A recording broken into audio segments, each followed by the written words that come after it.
right, all right. What's going on, everybody out there? Is Ron Brown, LMT, the People's Fitness Professional co-host. I don't know where he is. It's all good. The show must go on. That's my partner, so you'll see him probably later, or you'll see him tomorrow. Thanks for y'all for checking out tonight's podcast. I really appreciate you. Tonight is all about Black excellence. We have Dr. Paul Dyer here today, and Donovan Black. What's going on? What's going on, everybody? How y'all doing? Wonderful, wonderful.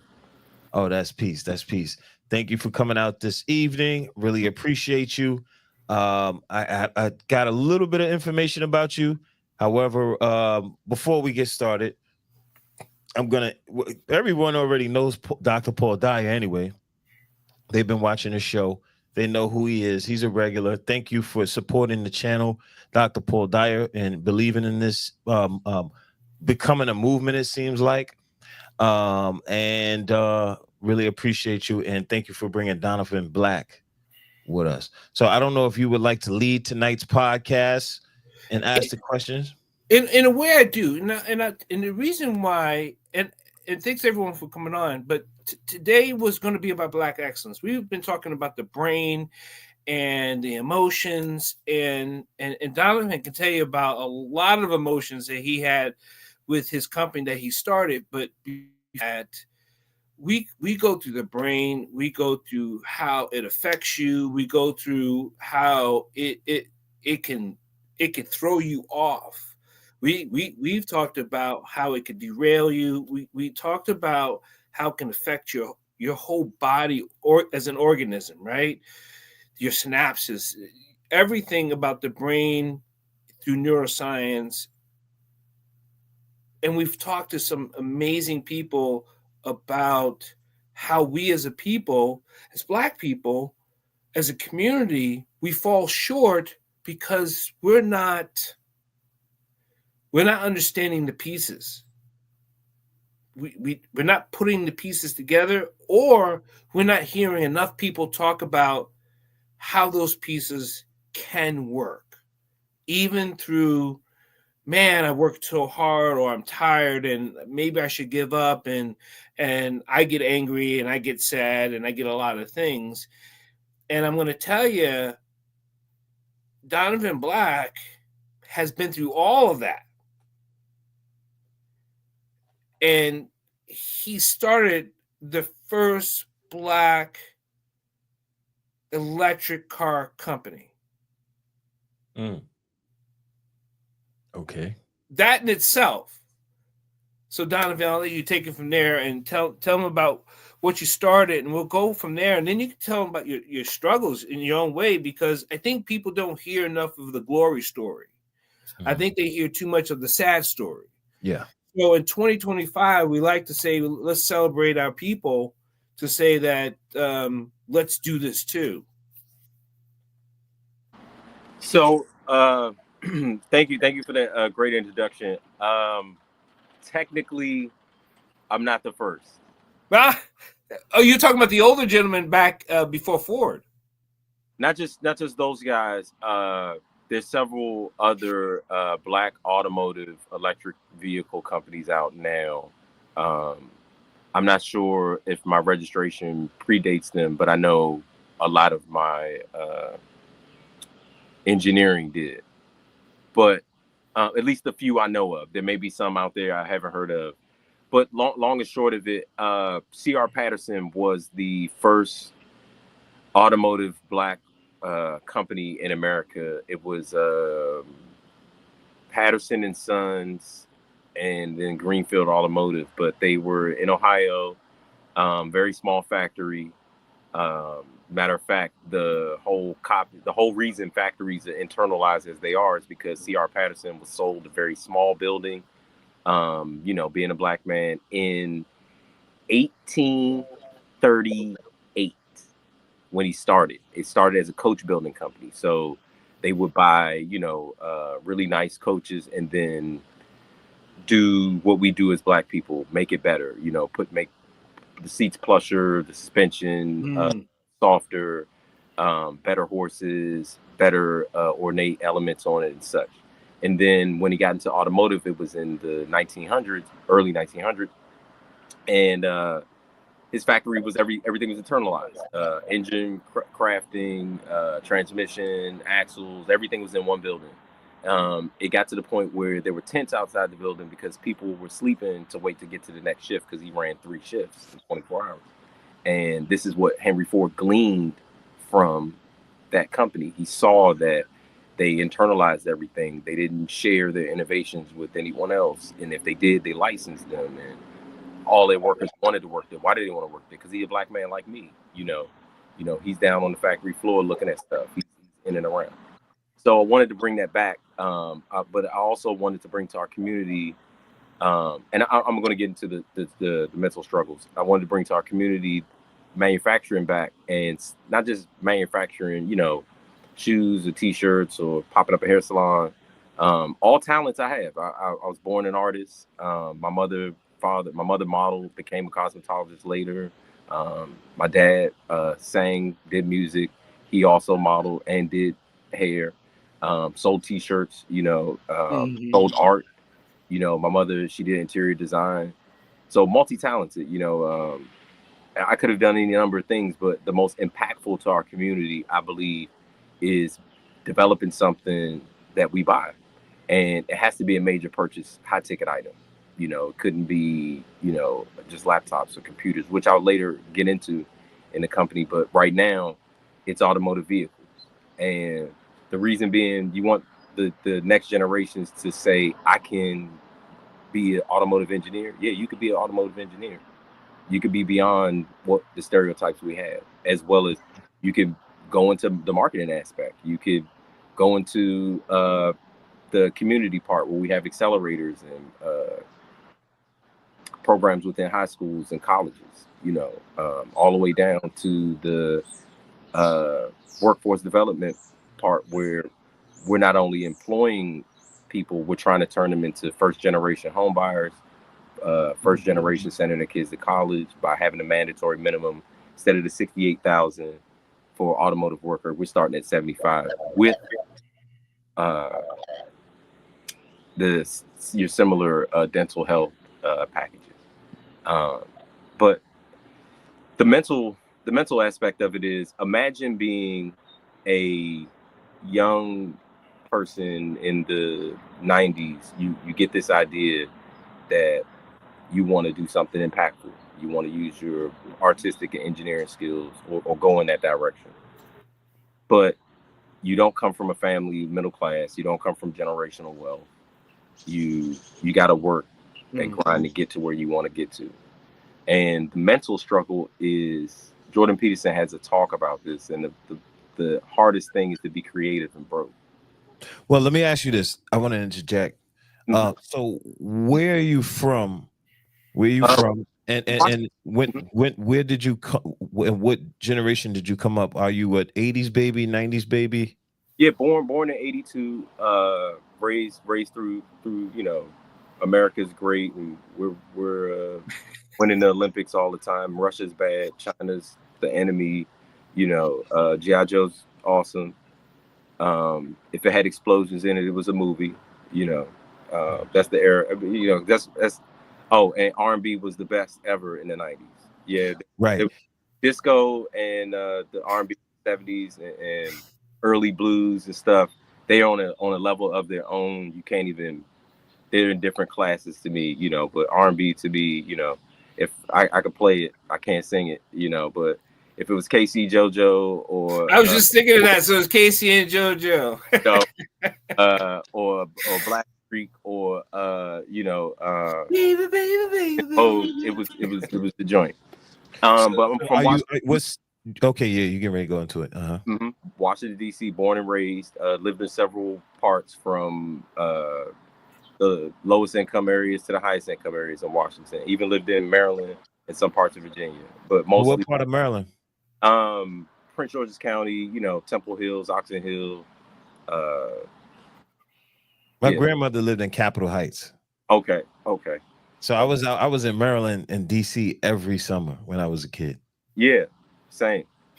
Because of the income bracket we were in, sometimes, you know, during the summer we got to go live with a family member for a while, while, you know, parents are working double jobs, you know, and trying to pursue their dreams. And watching that, you know, coming up and watching that, watching the perseverance and endurance of both my parents. They were both, like, when they went to high school, they were top of their class. I can't remember what the title is, but like literally they were both the smartest kids in their schools, you know.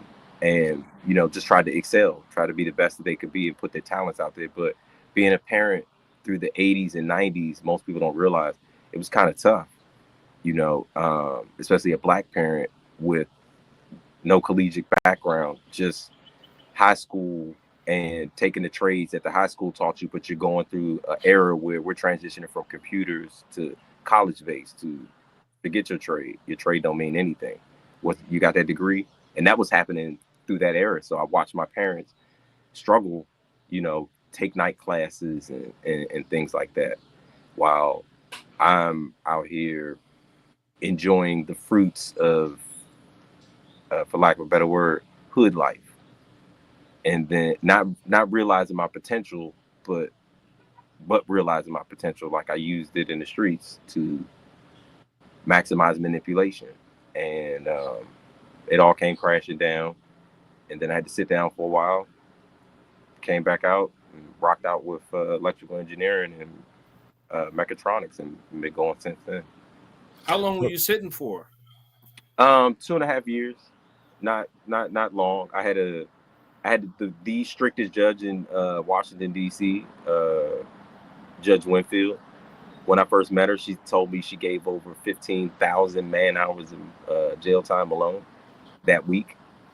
So, but I had over like 250 letters sent to her from community people, not just friends, like teachers, ex-bosses, anybody that talked to me that had some title of note, all the way up to a few people in the mayor's office at that time.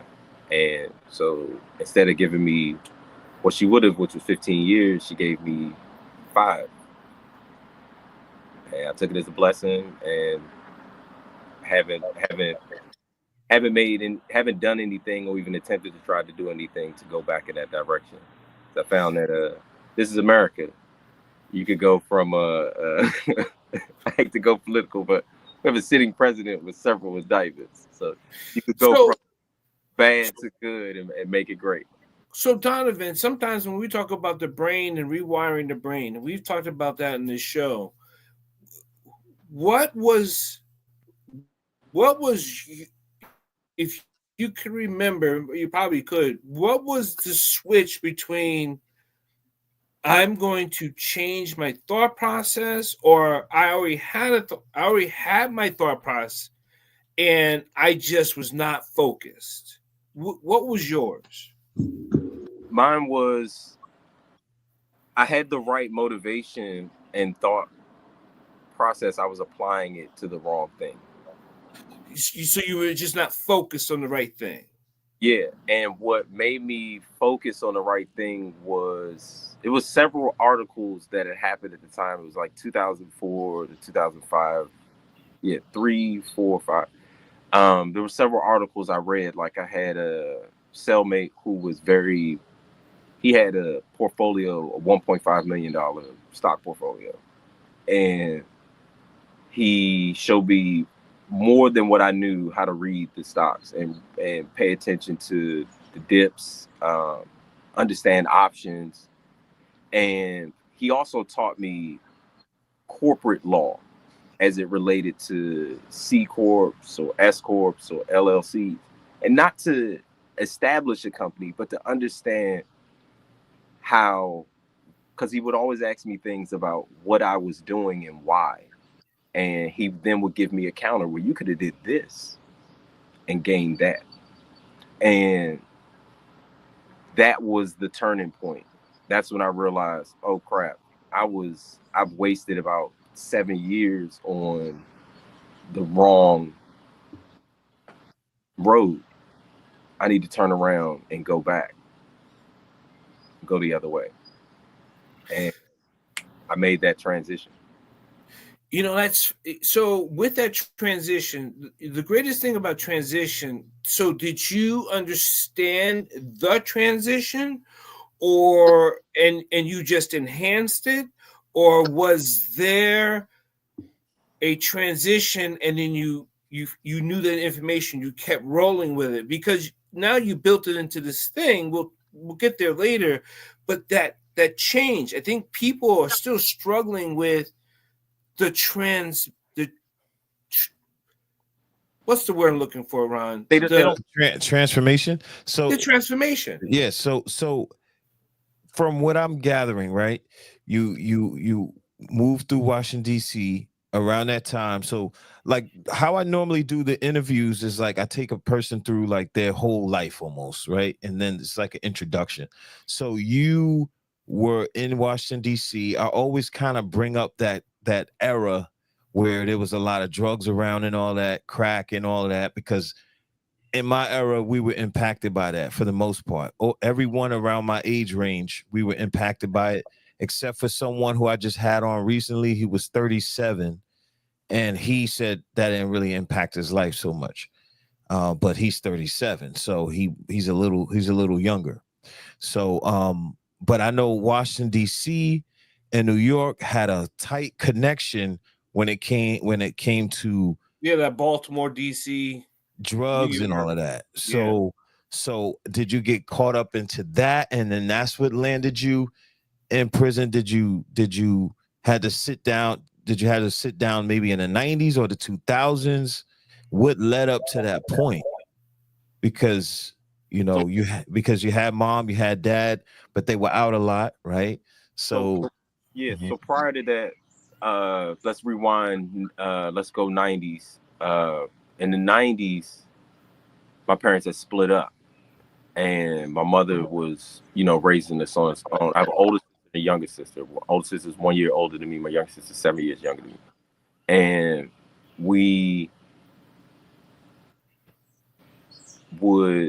my mom would work a lot. We were latchkey kids. We came home, we rode the bus to school. Our grandparents live around the corner, so we go around their house, sometimes. We made our own dinners, and like dinner, like it wasn't no microwave, nothing, like right food, and then my mother started dating, and first guy she started dating was a guy, really cool guy, passed away a couple years ago, Ali, really great guy, Muslim guy, came back from Lorton, and he would tell me stories and stuff, but I'm one block away from the worst part of our community. There's Potomac Gardens, a project. There's 1430 down the street. There's 1000. Like those three communities are shooting at each other all the time. And I used to hang down there and play with my friends. And that's when I got exposed to, there's some other money you can get out here, and you can sneak it, because Ali, he owns a stand, so he puts the money in the drawer for your mom for the rent, so you can sneak money in the stack, and Ali nor her know the difference. You know what I'm saying? And I started that way, and then my mother got hit, and they separated. We moved to Forest Creek. I'm doing the same thing there. Mind you, I'm like 13, and then moved again. We're in Colonial Village by this time, but it's bad now. My friends so this is 95, 96. Yeah, so my friends are like 20. I'm the youngest. I'm like 14. I'm carrying, if you named it, I had it, but I don't have it. It's like it's not on me, but I got it. Right. Yeah. Real quick question before you go. Hold that thought. In Washington, D.C. around that time, they had a lot of programs for kids. And they also had like community church. Church. So in the city, in D.C., there was a lot of things that children can get into. But not in the Northeast. What they failed to do was make it cool and attractive. Okay. What's cool and attractive was you saw your uncle with the BBSs and the new Saab. Right.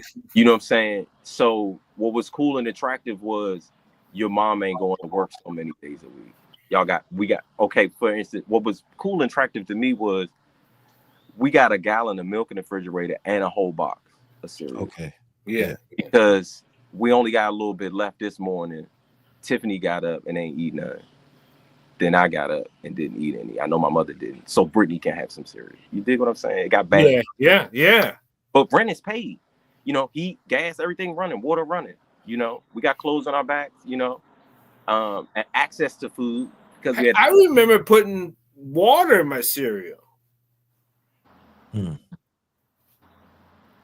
Carnation. The carnation milk, right.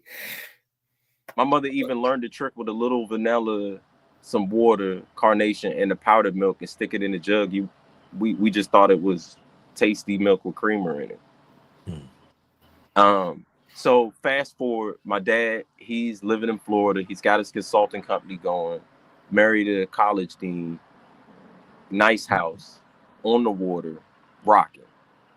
He hears his son is doing things that he did in the past. So it's time to come live with him. So I go live down there for about like 3 years. Come back up to still messing up down there. Tested out of high school, got a really high score on the test. I was even in the Miami Herald for it. And what wasn't around to take a picture to be in the magazine. My stepmom and my dad at the time took a picture for me because I was running the streets. And this is like news, you know what I'm saying? Right. Don't even know it happened. A whole year later, I know it happened.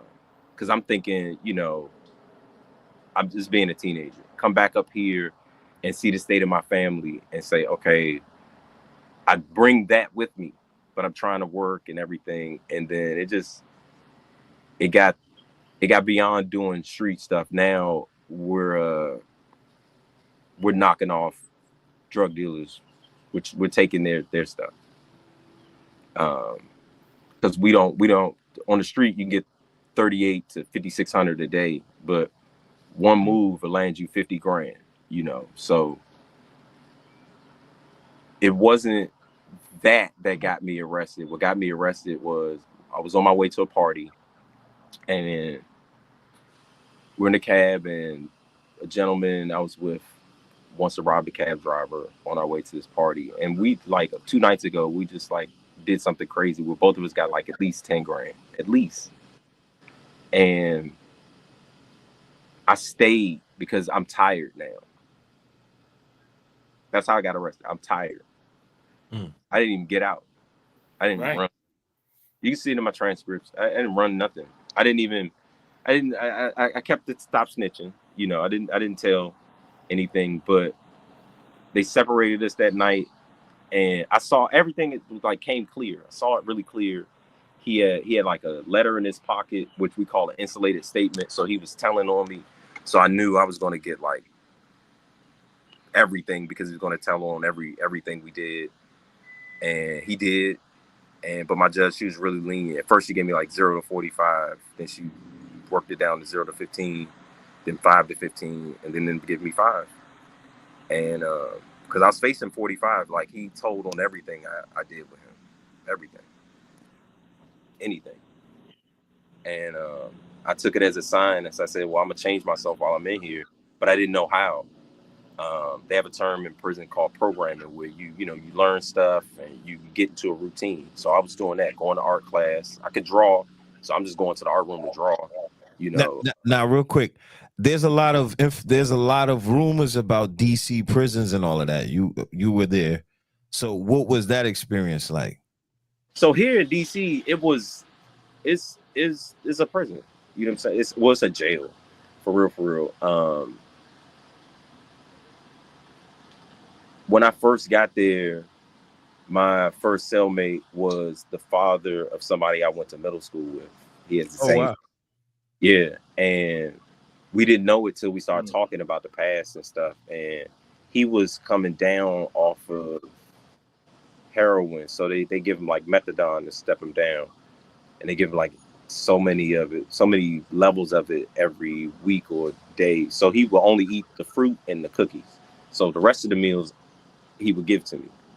And I would trade the food for like the chicken for like cigarettes and stuff.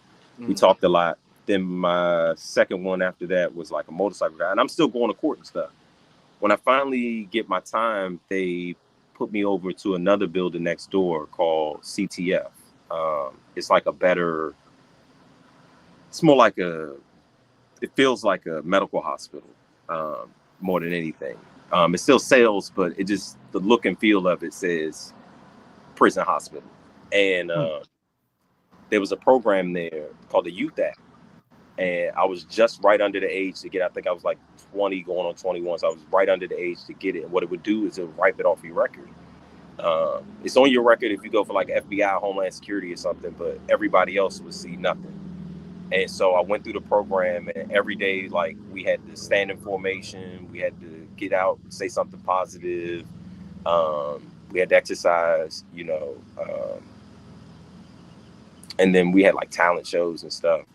I got into a rift with the squad leaders, to the point where all 7 of them jumped me.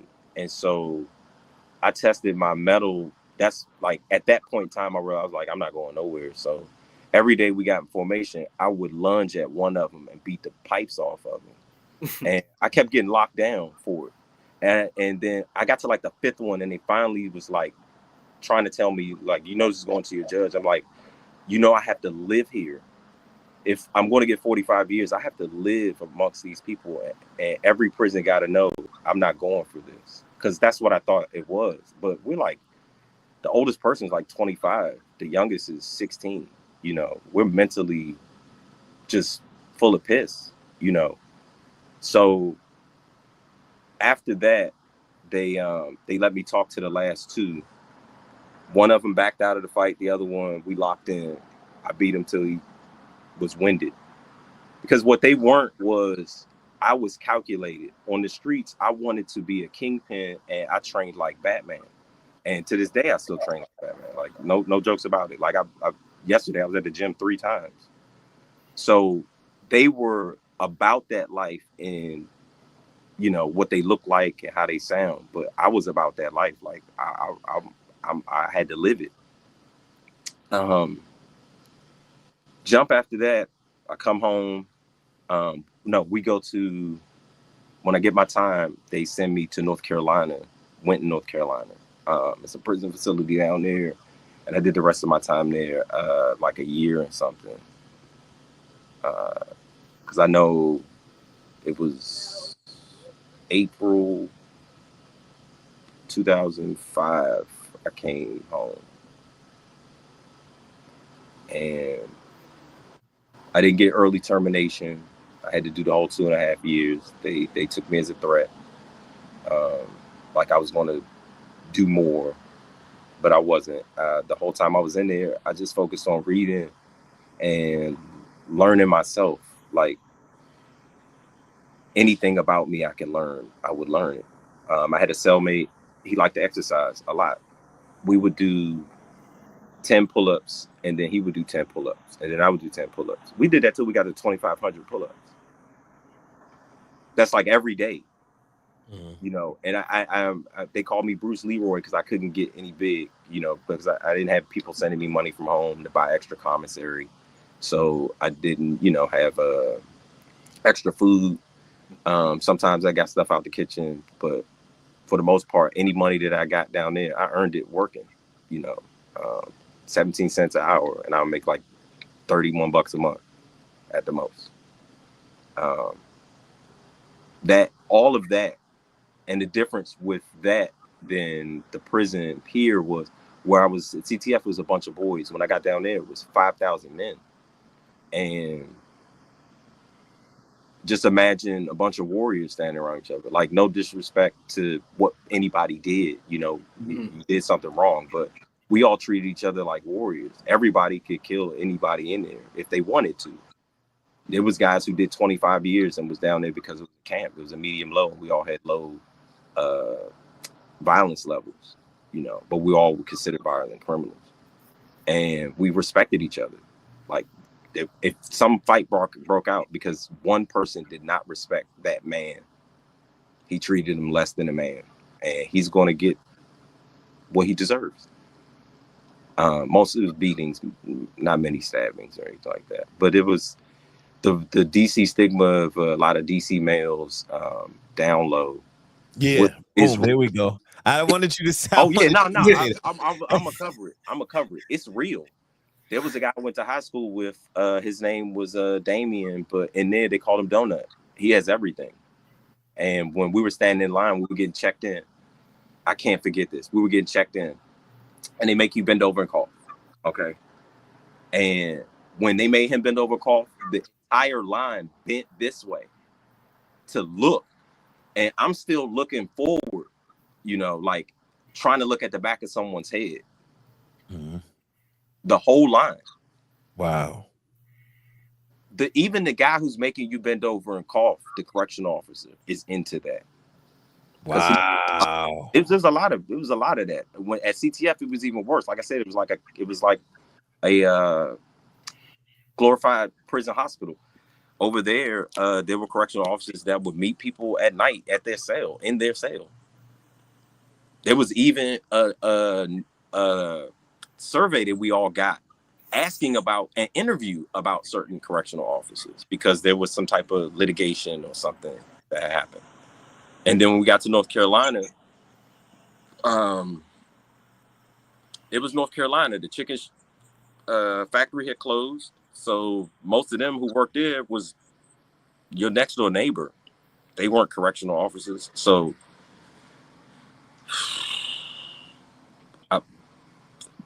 there was so one day some pictures had surfaced of one of the correctional officers. She immediately got fired. And then the ring got sent out of that prison. The gentlemen that were in on it, they got sent somewhere else. And then several other female correctional officers got sent somewhere else. And then we got a new slew of them from the neighborhood. And the thing happened again. Even our caseworkers, we got down to, there were interactions with caseworkers.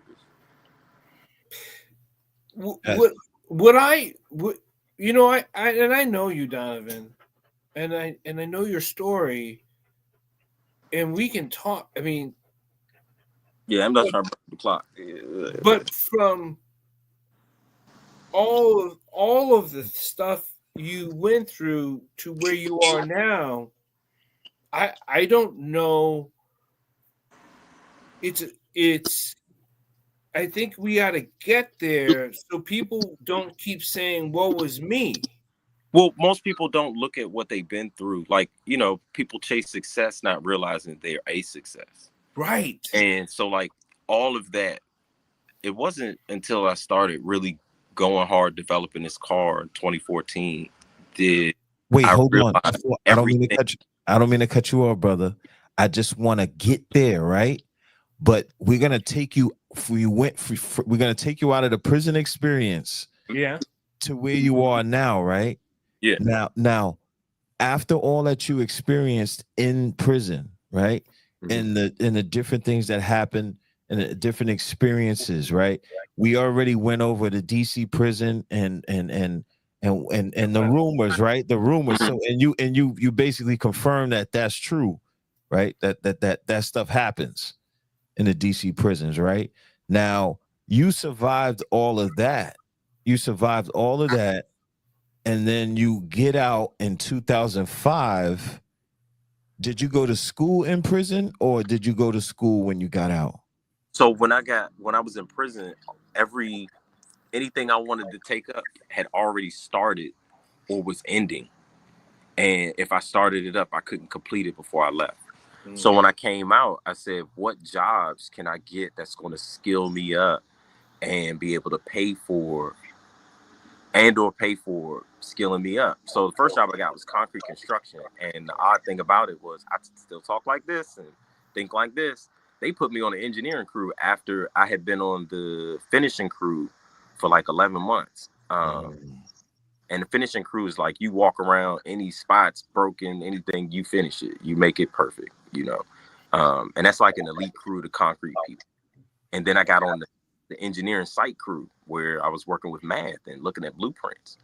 And I realized at that point I had not a mathematical analytical brain, but they call it spatial awareness, where I could take an object that's 2D and make it into 3D in my mind. And if you want me to make it out of something, I can make it into 3D physically by looking at the 2D thing with inaccuracies.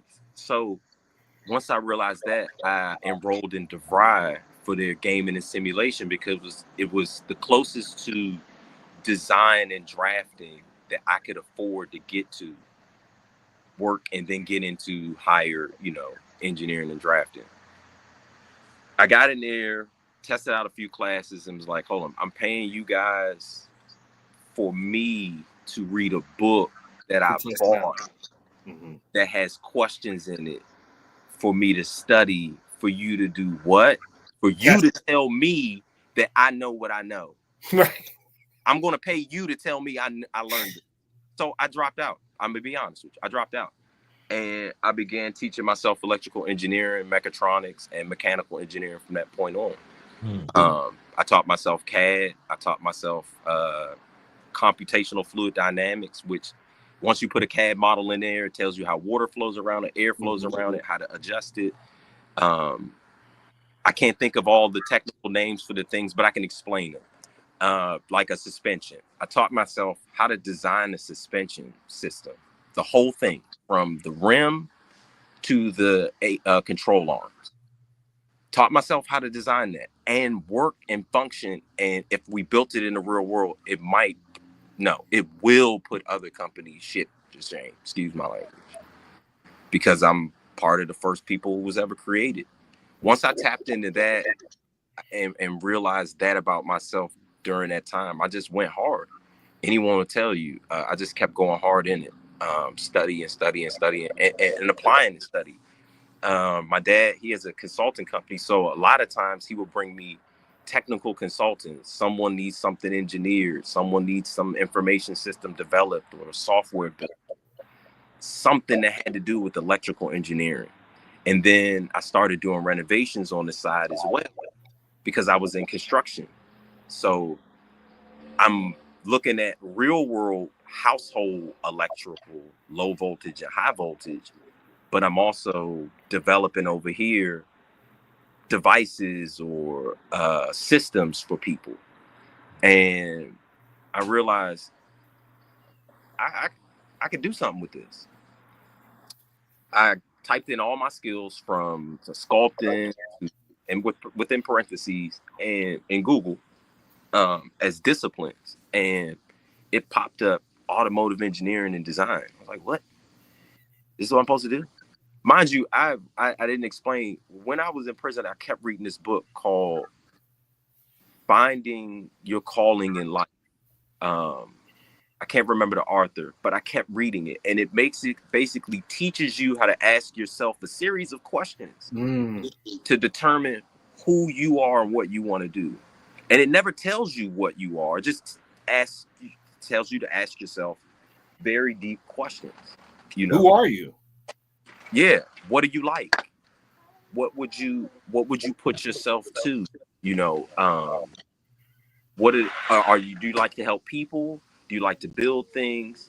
And can you apply that to, your my bad, Mom.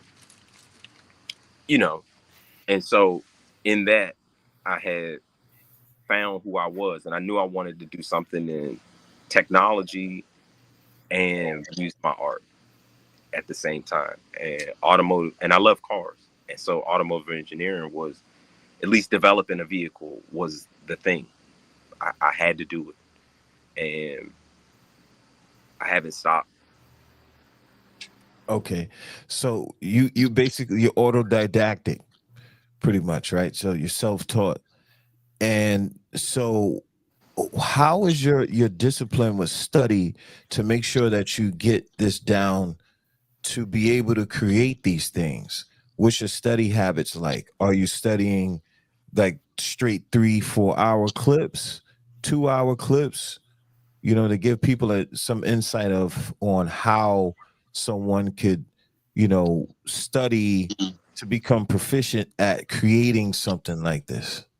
So I took my syllabus from DeVry and looked at the time we were in class. And the few good professors I did have would let us take breaks. But I took the entire syllabus and made sure that the subjects I'm learning are along those same lines. So whatever you want to teach yourself, some school wrote out a syllabus exactly what you need to do, at least what books you need to read. Then you have to know your boredom time. That's what I call it in my mind. So for me, it's 90 minutes. After 90 minutes, I need to go do something that else. If I'm reading or studying, and what I mean studying is my grandfather taught me to read it and then try to write it down. And then read what you wrote. Let's see if it matches. And you'll know you're missing stuff. So go back and read it again. Mm-hmm. Also, whatever subject you're trying to learn, you need to know someone who, you know, degree, expert, credible source in that field, that you can bounce your problems off of, and they can tell you if they're right, wrong, or what you need to improve upon. Several are better. I have Howard Reed. He's an electrical engineer. He developed several devices, several patents under his name. And I bounce off of him. Additionally, the software I taught myself electrical engineering on is the same software they give to you in colleges. It's free. And it checks your errors in the software. There's a lot of these out there in many subjects. And so even in coding, you know, so whatever you want to teach yourself, there's something out there that will, you know, correct you in you learning it. And you know, you take out the, did I get it right? No, it told you it's wrong. I like what he did, you know, because he actually calls me too. So that's the other thing. He reaches, so he created a syllabus for his life. And for those people who are just not into school, he actually created a list, what you want to say, I'm going to do this, I'm going to do this, I'm going to do this, I'm going to do this. And it's marked out in times, right? I'm going to do this from 1 to 2. I'm going to do this from 2:15 to 3:45. These are the, now if I'm working, I do this from this, but even in my break at work, I'm going to do this from this. So that's a training model. You know, most people probably do that when they exercise. I'm going to lift, you know, this weight 3 times in 10 sets. So whatever it is. So he mapped out his list throughout the day, and across from that, he has resources that he has looked for, that he's tapped into to say, okay, I'm going to check myself. I'm going to reach out to this person. I'm going to get this. I'm going to get this so I can make sure I'm doing it. Right. So now after creating this format to allow you to grasp all of this information, how did you get into creating this electrical, I think you said electric vehicle? Yeah. So that was the goal, to create an electric vehicle. Mm-hmm. So that was the goal, and the study was leading up to it. And so first it started, I'm an artist first. So first it started with the design. I designed the body and styling of it, and said to myself, all right, what dimensions do I have to work with? What power do I want to put out? You know, I basically gave myself some criteria. I worked backwards. And because I don't come from the automotive world, you know, I don't come from the traditional, even though I'm studying these guys like who knows what, I'm, you know, from C.R. Patterson, Henry Ford, to the modern guys, Mate Rimac of Rimac Automobile and Koenigsegg of that company, even to the Porsche family, but I engineer differently. I say, you got 10 inches by 12 inches square, make it fit. That's how I engineer. And it's got to meet, this specification or that torque output. And each piece just kept coming together. I can't really explain everything. Like, for instance, the chassis, I have read a study by Chalmers University where they took a carbon substrate and was able to store energy in it. So I bought some carbon pieces and, what we would consider like a graphene sheet and aluminum and made a mini battery out of it. And said, okay, well, if I scale this up, I can store energy in the chassis. The monocoque, the frame that you sit in, I can store the energy in it. And how do I keep the EMF feedback? So now I got to learn about EMF feedback. Now I got to learn about how to shield electrically better than I know how to do building a board. Like, how do I protect humans? Now I got to study that. And in studying that, I learned about some scientists in 1951 studied the human body and found out that it resembles a circuit board. Even the DNA is zeros and ones, like code. So now I'm going into another branch and learning about the human body and frequencies. And the electric motor makes frequencies. Yeah, Donovan. Yeah, it does.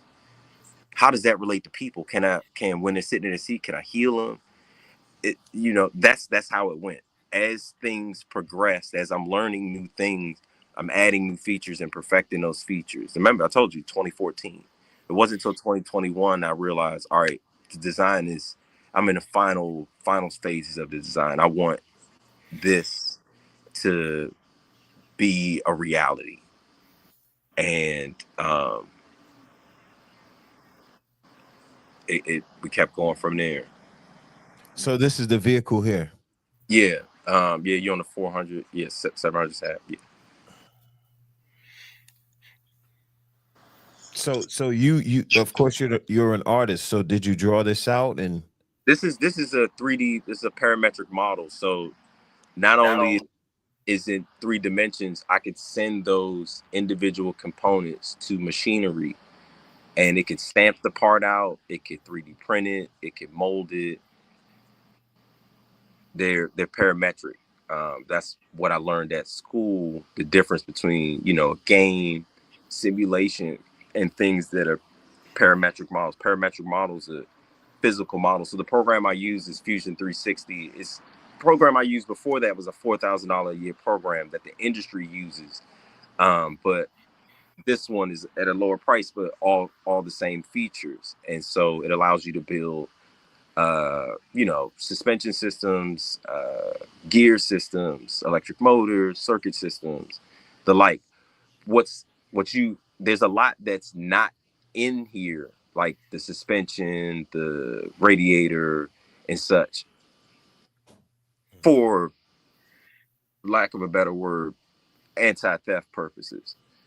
This is great. Now, being that you already know how to incorporate, you already explained that, like LLC and things like that. What did you do? How do you, because this is a car company, right? So this is bigger than what I ever even thought. And for myself, you know what I'm saying? Like, I'm thinking, podcasting, black media company, like I'm thinking merch. I'm thinking, there's other types of businesses that I could think of, but a car company is like, that's the last thing that would be on my mind, right? So how you incorporate this LLC or S Corp, however, I mean, whatever. And so after that, what are the requirements to have a car company? Well, the founders all got to have licenses, driver licenses. That's one of them. Regulatory, just being registered in the United States. that vehicle, the frame before you saw the monocoque, all of that has to pass 32 tests across National Highway Traffic Safety Administration and the Institute for International Highway Safety. It's like the Assurance Institute, ISA or HS.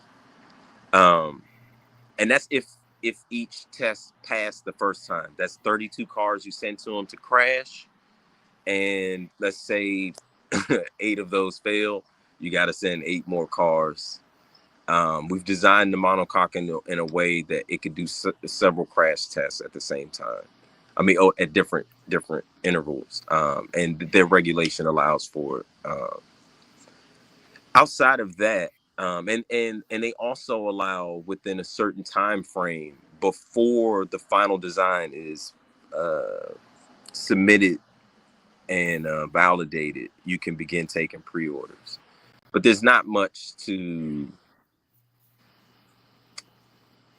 Okay, that you said there's not much to have a car company.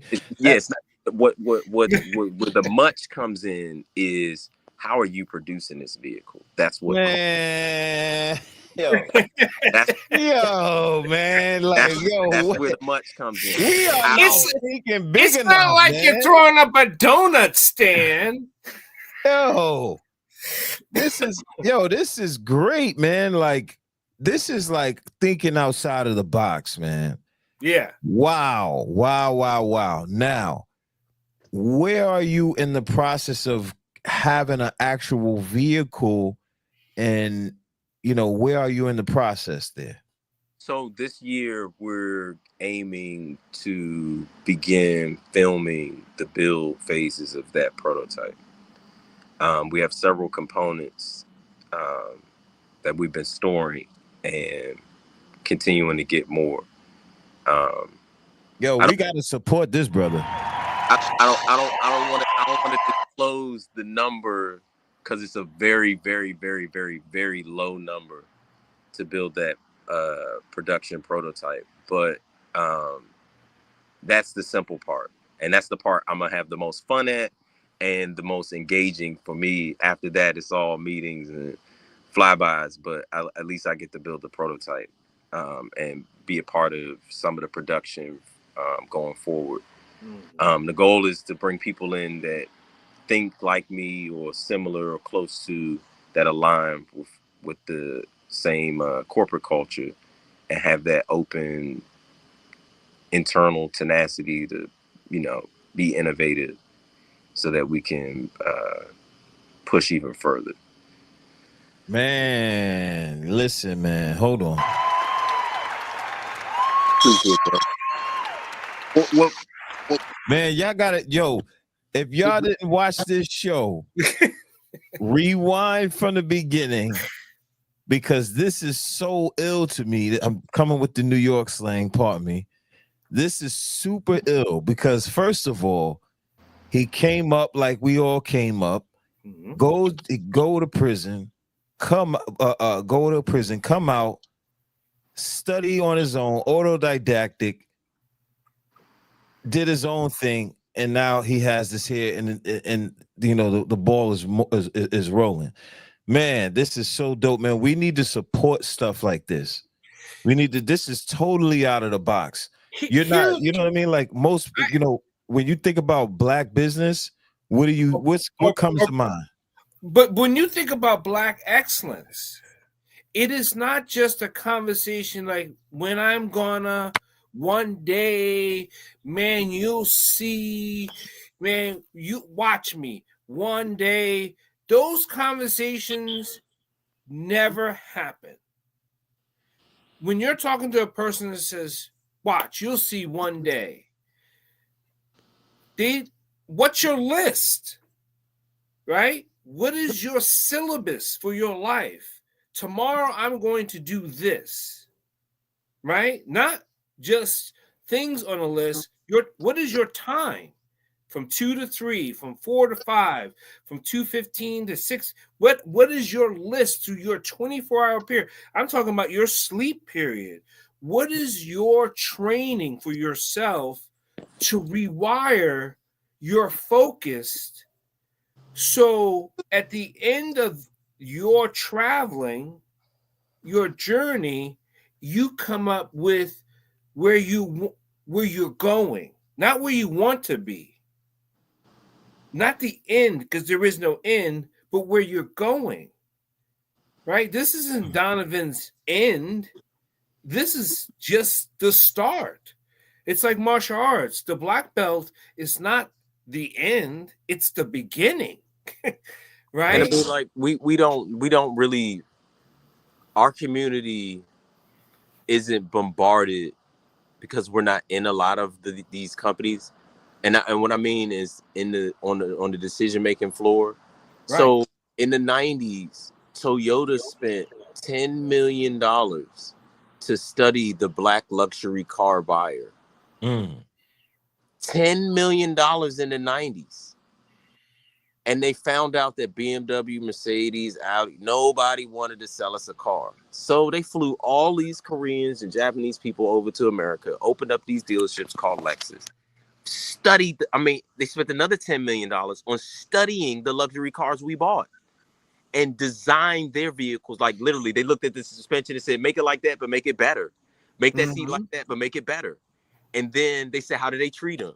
Talk to them better. When a white person come in, don't walk. If a black person and a white person come in, walk up to the black person first. Ignore the white guy. This is public knowledge. It's public knowledge. By Toyota.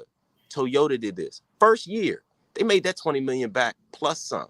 In the next 5 years, they had already made $100 million on this. And do you know what was also triggering? The white people start buying Lexus because they did not want the blacks to outbuy them in a vehicle that they too could buy.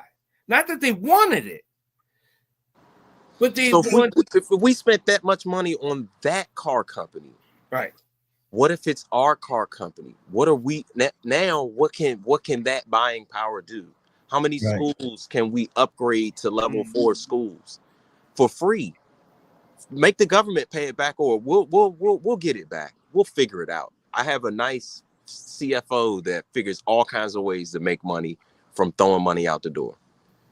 You know, so what can we do? And then what does that do internally? Pride to people, you know, knowing that your community produces a vehicle that you buy. Yeah, we got a sedan coming. Yes, we have an SUV coming. Yeah, we got a minivan coming. I want you probably I know you're a humble guy, and I know you want to probably give your shout outs to your people.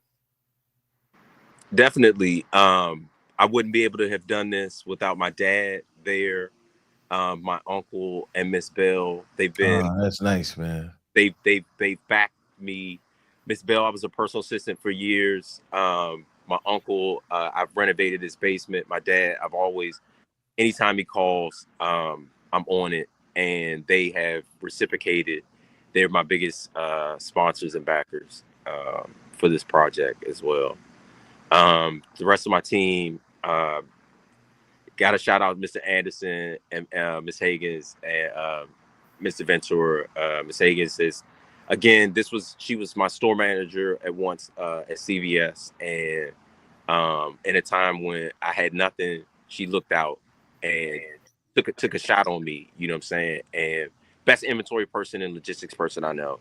Anderson, world travel, security professional, risk management, understands things. And here, Mr. Ventura's, I was his estimator in construction, but they've and he does engineering as well for us as well. But everyone here has been here since day one. Charlie Greenhouse, I met him in 2012. He has an EV company, EVSR Racing, and he's been my consultant on engineering. Again, one of those people that knows more about the subject than you do and can tell you if you're wrong or right. Mr. Carter, very innovative individual. As you can see, my humility, I've put me at the bottom. You know, that's my software guy, Corey, Hot Fire, like Roto-Rooter, and myself. Wow, man. Hey, thank you guys for coming out this evening. I really appreciate you, man. We got to have you back, Donovan. You got a lot to share. We got a lot to talk about. This vehicle company, man, I want to push this hard, man. I want to, try to use whatever resources I have to support this. This is different, y'all. This is different. Thank y'all for coming out this evening. I really appreciate it. We will talk. Thanks to everybody in the chat, everybody who was watching, and we'll see you tomorrow. Peace.